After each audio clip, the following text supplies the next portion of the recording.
सातारा जिल्ह्यातील आजच्या top 10 news दिनांक 26 February 2025 powered by VP creation Satara advertisement marketing PR स्थानिक स्वराज्य संस्थांच्या निवडणुका पुन्हा लांबणीवर 4 मार्च रोजी पुढील सुनावणी। गेल्या 3-4 वर्षापासून स्थानिक स्वराज्य संस्थांच्या निवडणुकीबाबत चातकासारखी वाट पाहणारा राजकीय पक्ष नेते मंडळी आणि इच्छुकांचा आज पुन्हा एकदा भ्रमनिरास झाला। स्थानिक स्वराज्य संस्थांच्या निवडणुकीबाबत सर्वोच्च न्यायालयात सुनावणीमध्ये निर्णय होण्याची शक्यता होती, मात्र दोन्ही बाजूच्या वकिलांनी पुढील सुनावणी 4 मार्च रोजी घेण्याबाबत सुचवले। त्यावर सर्वोच्च न्यायालयाने सहमती दर्शवली। त्यामुळे आता या प्रकरणी पुन्हा 4 मार्च रोजी सुनावणी होणार असल्याने इच्छुकांना तोपर्यंत तरी प्रतीक्षाच करावी लागणार आहे। पालकमंत्री शंभूराज देसाई यांच्या उपस्थितीत 27 फेब्रुवारी रोजी जिल्हाधिकारी कार्यालयात जनता दरबाराचे आयोजन। सातारा जिल्ह्याचे पालकमंत्री शंभूराज देसाई यांच्या उपस्थितीत गुरुवार दिनांक 27 फेब्रुवारी रोजी दुपारी 1 वाजता जिल्हाधिकारी कार्यालयातील नियोजन भवनात जनता दरबाराचे आयोजन करण्यात आले आहे। या जनता दरबारला जिल्ह्यातील विविध विभागांचे विभाग प्रमुख उपस्थित राहणार आहेत, तरी नागरिकांनी या जनता दरबाराचा लाभ घेऊन प्रलंबित प्रश्न असतील ते जनता दरबारात मांडावेत अशी सूचना प्रशासनातर्फे करण्यात आली आहे।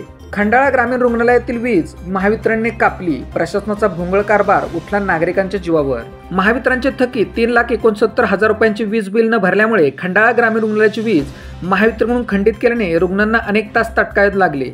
याबाबतची माहिती कळताच लोणंद येथील 7 प्रतिष्ठानचे अध्यक्ष कय्यूम मुलाम यांनी पाठपुरावा केल्याने वीज पुरवठा सुरळीत करण्यात आला। सरकारच्या 2 विभागांमध्ये समन्वय नसेल आणि सरकार याकडे डोळे झाक करत असेल तर सरकार हवेच कशाला असा प्रश्न आता नागरिक विचारू लागले आहेत। सरकारच्या असणाऱ्या एका विभागाची वीज महावितरण कापते आणि सरकार त्याकडे डोळे झाक करते, तर मग जनतेने जायचे कोणाकडे असा प्रश्न जनता विचारू लागली आहे। या सरकारमध्ये नक्की चाललंय तरी काय असा प्रश्न आता जनतेला पडू लागला आहे। बळीराजाला कर्जमाफीची आस, बँकांना वसुलीचा फास, वसुली अभावी जिल्ह्यातील बँका सोसायट्या गोत्यात। लोकसभा आणि विधानसभा निवडणुकीमध्ये झाडून सगळ्या राजकीय पक्षांनी आपापल्या जाहीरनाम्यात शेतकऱ्यांच्या कर्जमाफी करण्याचे आश्वासन दिले होते। या आश्वासनाचा परिणाम म्हणून यंदा राज्यातील कृषी कर्जांची वसुली मोठ्या प्रमाणात रखडून सहकारी बँका आणि गावगावच्या विकास सोसायट्या आर्थिकदृष्ट्या डबघायला येण्याच्या मार्गावर आहेत। त्याचप्रमाणे पुढील वर्षाच्या कृषी कर्ज योजनांवरही याचा विपरीत परिणाम होण्याची चिन्हे दिसू लागले आहेत। निवडणूक जाहीरनाम्यात आश्वासन दिल्याप्रमाणे राज्य सरकार यंदा कृषी कर्जमाफीची घोषणा आगामी अर्थसंकल्पात करण्याची अनेक शेतकऱ्यांना खात्री वाटत आहे। एकूण राज्यातील तमाम शेतकऱ्यांच्या नजरा 10 मार्च रोजी सादर होणाऱ्या राज्याच्या आर्थिक अर्थसंकल्पाकडे लागल्याचे दिसत आहे। शेतकऱ्यांची लुबाडणूक सरकारने थांबवावी, बळीराजा शेतकरी संघटनेची मागणी।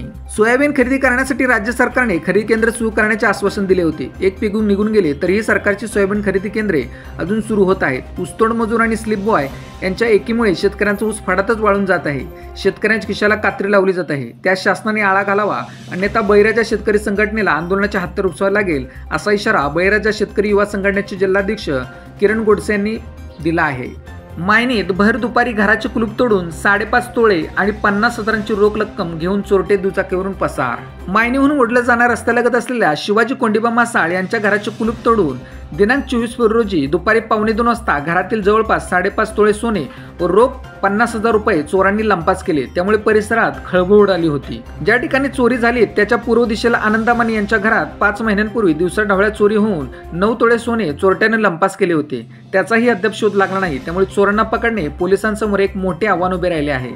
साताऱ्यात गॅलरीतून पडून शारकळी मुलाचा मृत्यू। राहत्या घरातील गॅलरीतून पडून साताऱ्यातील एका 9वीतील मुलाचा खाजगी रुग्णालयात उपचार दरम्यान मृत्यू झाला। ही घटना दिनांक 24 फेब्रुवारी रोजी घडली आहे। वरद पोपट चव्हाण वय 14 राहणार कुपर कॉलनी सदर बाजार सातारा असे मृत्यू झालेल्या शाळकरी मुलाचे नाव आहे। एसटीच्या अपुऱ्या फेऱ्यांमुळे वडाप वाहतूक वाढली। 12वी बोर्ड परीक्षा सुरू आहेत। गावोगावी शाळा असल्या तरी 10वीच्या बोर्ड परीक्षेसाठी विद्यार्थ्यांना परगावी जावे लागत आहे। परिसरातील ठराविक गावांसाठी सोयीचे ठरेल अशा मध्यवर्ती ठिकाणी ही परीक्षा केंद्रे आहेत। शहर परिसरात वाहतुकीची अनेक साधने उपलब्ध आहेत, मात्र ग्रामीण भागात एसटी बसेस वेळेवर उपलब्ध होत नसल्याने परीक्षार्थींना पेपरसाठी वेळेवर पोहोचताना कसरत करावी लागत आहे। त्यामध्ये बराच वेळ वाया जातो। तसेच बहुतांश पालकांना दररोज मुलांना परीक्षा केंद्रावर सोडणे शक्य होत नाही। त्यामुळे विद्यार्थ्यांची परीक्षेसाठी ने-आण करण्यासाठी वडाप वाहनांना प्राधान्य दिले जात आहे।